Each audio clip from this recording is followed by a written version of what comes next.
Hola, ¿qué tal amigos? Qué gusto saludarlos. Sean muy bienvenidos a un nuevo programa de Mundo Ardose, en el que vamos a estar haciendo un recorrido internacional con lo más relevante de lo que ha sucedido en el mundo esta semana.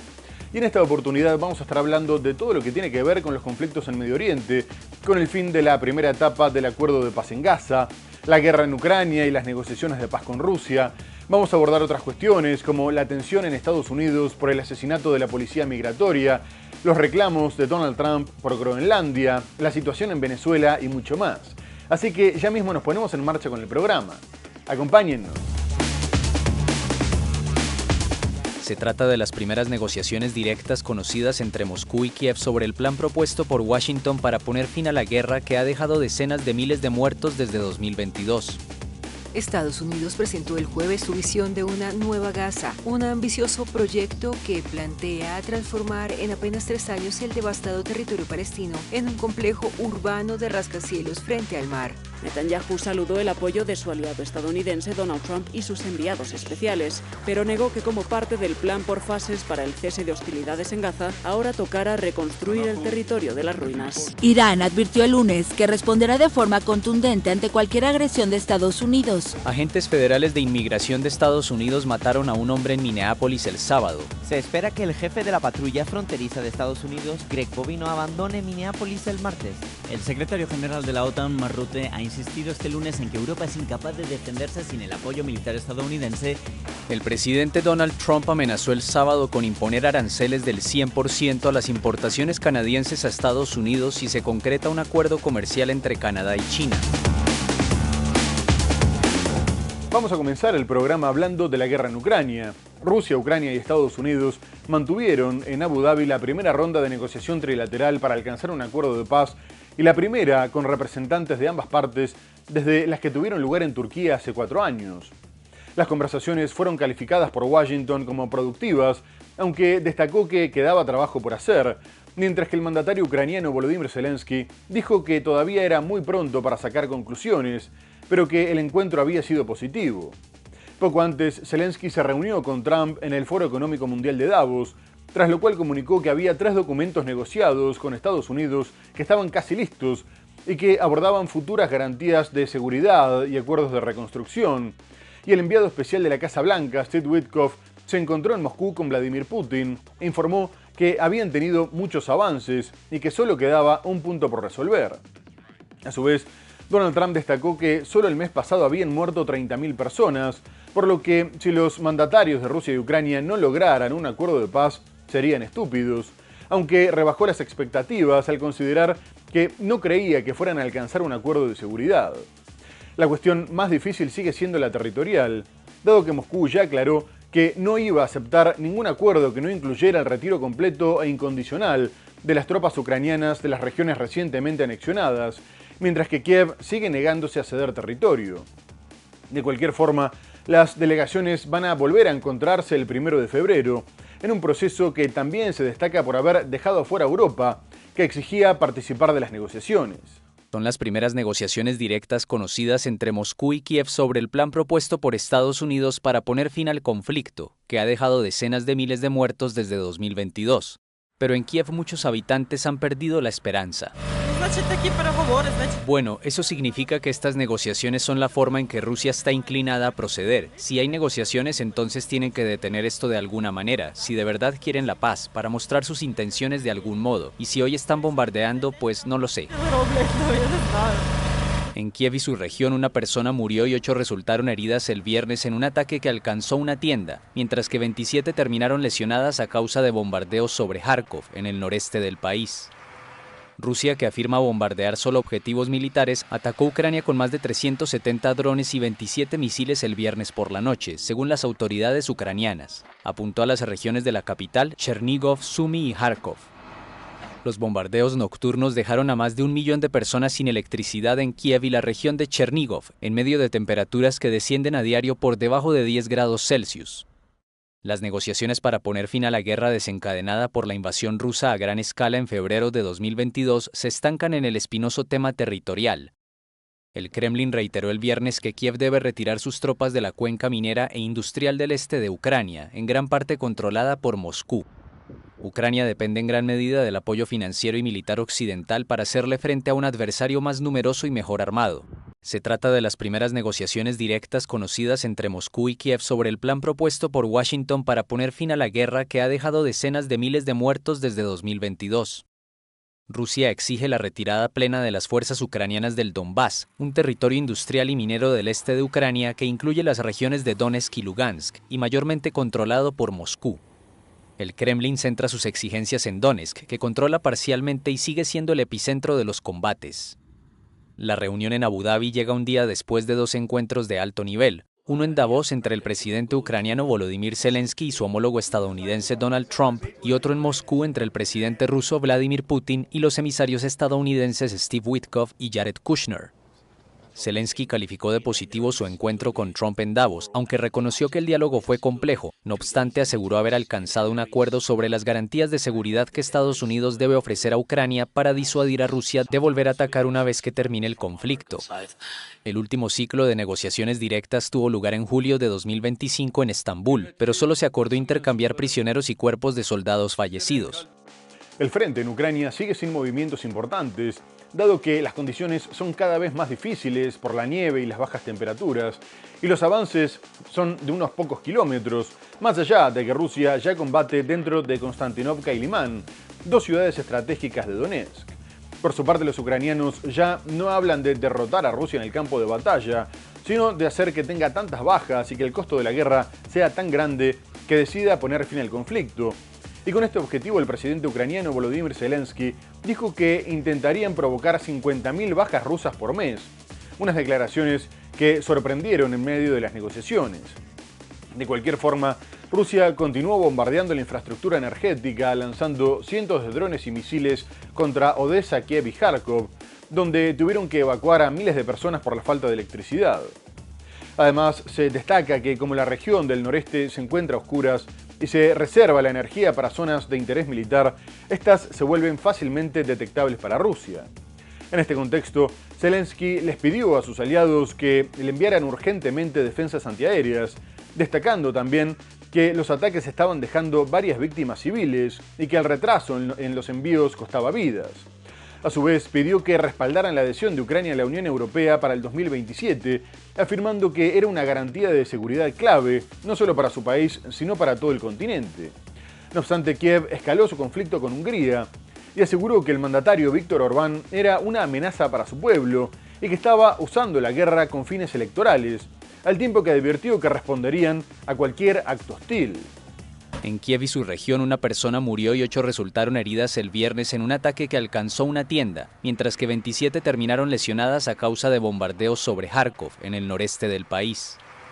Rusia, que afirma bombardear solo objetivos militares, atacó Ucrania con más de 370 drones y 27 misiles el viernes por la noche, según las autoridades ucranianas. Apuntó a las regiones de la capital, Chernigov, Sumy y Kharkov. Los bombardeos nocturnos dejaron a más de 1 millón de personas sin electricidad en Kiev y la región de Chernigov, en medio de temperaturas que descienden a diario por debajo de 10 grados Celsius. El presidente ucraniano Volodymyr Zelensky pidió el domingo a sus aliados más misiles de defensa aérea. Cientos de edificios de Kiev siguen sin calefacción en medio de temperaturas bajo cero tras una serie de ataques rusos. Rusia lanzó más de 1.700 drones de ataque, 1.380 bombas guiadas y 69 misiles solo esta semana, según Volodymyr Zelensky. El alcalde de Kiev, Vitaly Klitschko, dijo que más de 1.600 edificios de apartamentos de gran altura se quedaron sin calefacción tras un ataque ruso que tuvo lugar el sábado por la mañana. Las temperaturas bajo cero han ralentizado el trabajo de los equipos de reparación que restablecen la calefacción y la electricidad a 500.000 de personas. Al menos 22 personas han resultado heridas en ataques rusos nocturnos contra la ciudad de Odessa, en la costa sur de Ucrania. La Administración Militar Regional de Odessa informa de que una lluvia de drones impactó contra edificios residenciales y una obra en construcción durante la madrugada de este martes, causando daños materiales. Y ahora vamos a dejar Ucrania para ir a Medio Oriente. Israel recuperó el cuerpo del último rehén después de registrar un cementerio al norte de Gaza y tras confirmar su identidad, el primer ministro Benjamin Netanyahu lo calificó como un logro tremendo, ya que había cumplido con su promesa de llevar de vuelta a todos los israelíes. Rangvili era un sargento de la policía de élite que perdió la vida a los 24 años en el ataque del 7 de octubre del 2023. Y tras el entierro se retiraron las cintas amarillas que recordaban a las personas en cautiverio, marcando el fin de la primera etapa del alto al fuego. El hallazgo de Rangvili fue considerado por Hamás como una muestra de su buena disposición a cumplir con todos los puntos del acuerdo de paz. No obstante, cuando fue consultado, el mandatario israelí dijo que la segunda etapa no contemplaba la reconstrucción del enclave, sino el desarme de Hamás y la desmilitarización del territorio, que quedaría controlado por una fuerza internacional. Netanyahu incluso se había negado poco antes a cumplir con la apertura de los pasos fronterizos y había informado que el paso de Rafah en la frontera con Egipto solo sería habilitado de forma parcial, permitiendo únicamente el paso de personas, a pesar de la presión de los enviados de Estados Unidos para que se aumentara el flujo de la ayuda internacional, destacando la grave situación humanitaria.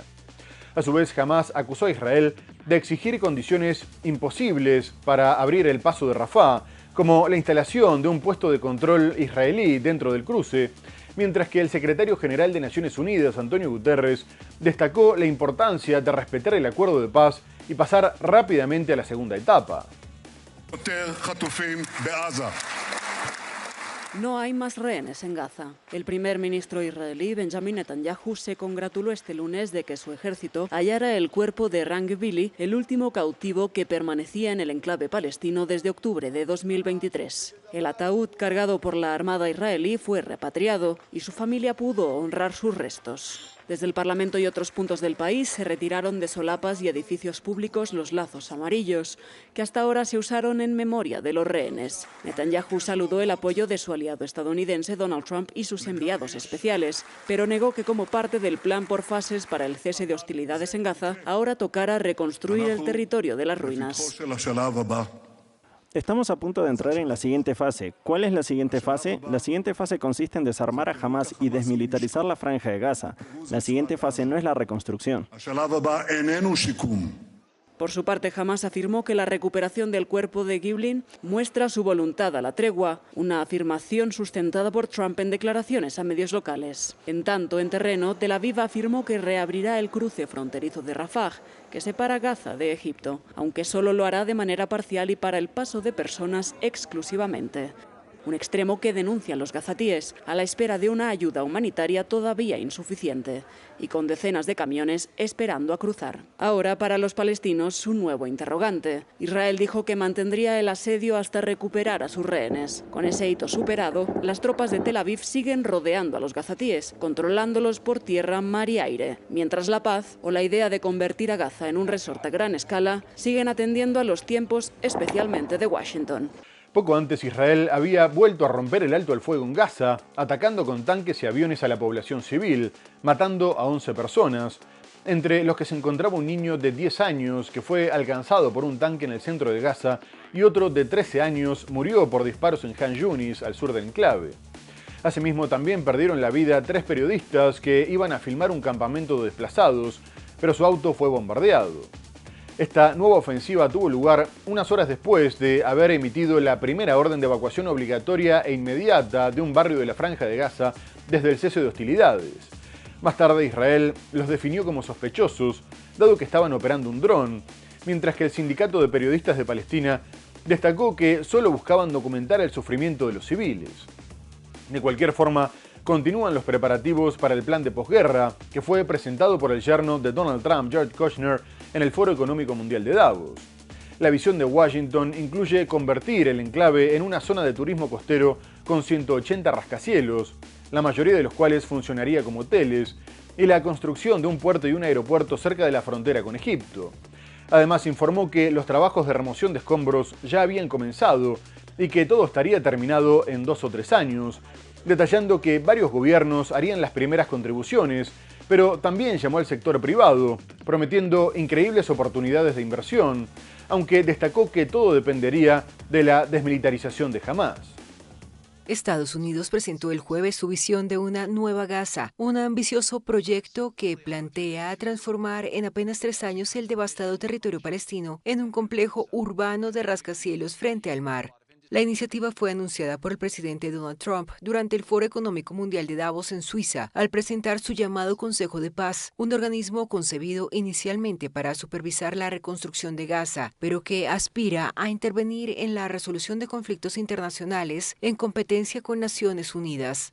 Trump defendió el proyecto desde una lógica empresarial, destacando el valor estratégico del enclave costero y su potencial económico y turístico. Dije, miren esta ubicación junto al mar, miren este hermoso terreno, lo que podría ser para tanta gente. Va a ser tan grandioso. Personas que hoy viven en condiciones tan precarias van a vivir tan bien, pero todo comenzó con una ubicación. Esa es la visión. Luego miren hacia las aguas. Hay muy poca gente, muy pocos lugares son como este. El plan es promovido también por Jared Kushner, yerno de Trump y uno de sus enviados para el alto el fuego en Gaza, quien habló de un éxito descomunal, respaldado por inversiones de al menos $25.000 millones para reconstruir infraestructura y servicios públicos destruidos desde la guerra iniciada tras el ataque de Hamas contra Israel en octubre de 2023. Según Kushner, en 10 años el Producto Interno Bruto de Gaza podría alcanzar los $10.000 millones con ingresos promedio de $13.000 anuales por hogar y pleno empleo, frente a una economía que durante décadas dependió en un 85% de la ayuda internacional. Por otra parte, la tensión entre Estados Unidos e Irán volvió a aumentar tras una breve relajación, después de que cesaran las protestas contra el régimen teocrático. Washington había advertido en Naciones Unidas que todas las opciones estaban sobre la mesa para apoyar a quienes exigían la caída del régimen, y Donald Trump informó que tenían una flota enorme dirigiéndose a la zona, entre la que se encontraba el portaaviones USS Abraham Lincoln, y que, si bien prefería que no pasara nada, estaban vigilando muy de cerca. A su vez, había amenazado con borrar a Irán de la faz de la tierra si intentaba asesinarlo, mientras que la República Islámica también dijo que si el líder supremo, el ayatolá Ali Khamenei, era asesinado, sería considerado como una declaración de guerra y atacarían sin restricciones. Además, agregó que respondería ante cualquier agresión y que la llegada de barcos norteamericanos no iba a afectar su determinación. Esta nueva escalada hizo que Emiratos Árabes Unidos aclarara que no iba a permitir que se utilizara su territorio, su espacio aéreo, sus aguas, para cualquier acción militar contra Irán, y que tampoco iba a colaborar con apoyo logístico. Y tras el cruce de amenazas, Estados Unidos denunció la existencia de una flota fantasma de Irán, por lo que aprobó un nuevo paquete de sanciones contra 8 empresas y 9 buques petroleros, afirmando que pretendía reducir los fondos que Teherán utilizaba para reprimir a su propio pueblo. Mientras tanto, varias organizaciones de derechos humanos informaron que ya se habían registrado más de 5.000 muertos por la represión de las protestas, pero que el número podría ser mucho mayor.